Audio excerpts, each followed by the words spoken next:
It's easy to blame your biggest business headaches on bad luck or bad people, but for many companies, it's bad systems that have survived on the inertia of that's just how we do it here that are the true culprit.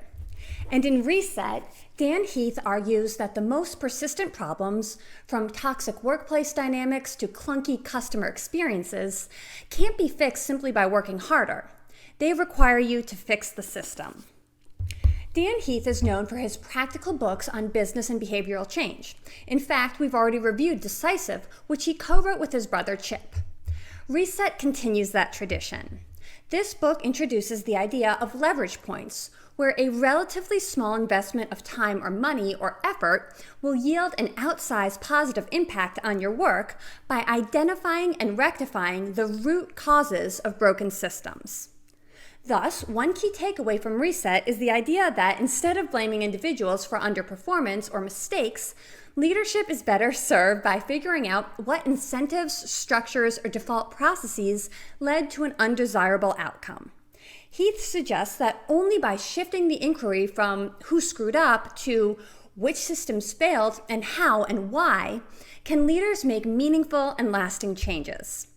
Heath introduces 5 methods for identifying and locating leverage points at which your inherently limited resources can best be targeted. The first of these methods is one that any in-the-field worker will tell you that corporate management often overlooks: going out and actually seeing the problem. Theory and speculation and reciting institutional wisdom about why an issue exists won't bring you a fraction of the insight that boots on the ground, real-time analysis and assessment will.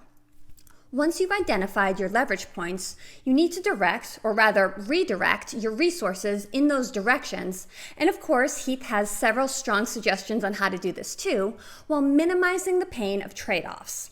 His ideas include starting the process with intense and focused effort to generate positive momentum, shifting resources from lower value work to higher value priorities, and motivating your team by emphasizing tasks that are both necessary and enjoyable. From a practical perspective, one of Heath's most important tips is about the motivational power of making progress in meaningful work.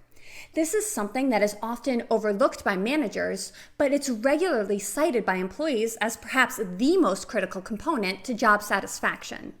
If you feel stagnated, or perhaps more importantly, if you manage a team that's stagnating, finding a way to make progress in something important, even if it's a super small thing in the scheme of things, can be transformative. When I was in corporate America, oh, how I would fume with impotent rage about how the bad hires or the lack of dialogue between business units or whatever other symptoms of broken internal systems that were the scapegoat for bad outcomes were being thoughtlessly blamed, with nothing changing. Alas, at that stage of my career, hardly anyone in a position of authority really cared all that much about what I had to say. I wish that I had been equipped with Reset back then. And if you're in a similar spot now, this book can give you a framework for how small resets can change your teams or your business units or your entire company's trajectory. If you've read Reset, or if you have a story about finding a leverage point that allowed you to miraculously solve a chronic business issue, drop your story in the comments. Check out legalconsideration.com for all the latest on premium courses and opportunities to accelerate your own learning on all things law, business, and finance. And of course, don't forget to like and subscribe for more quick book reviews.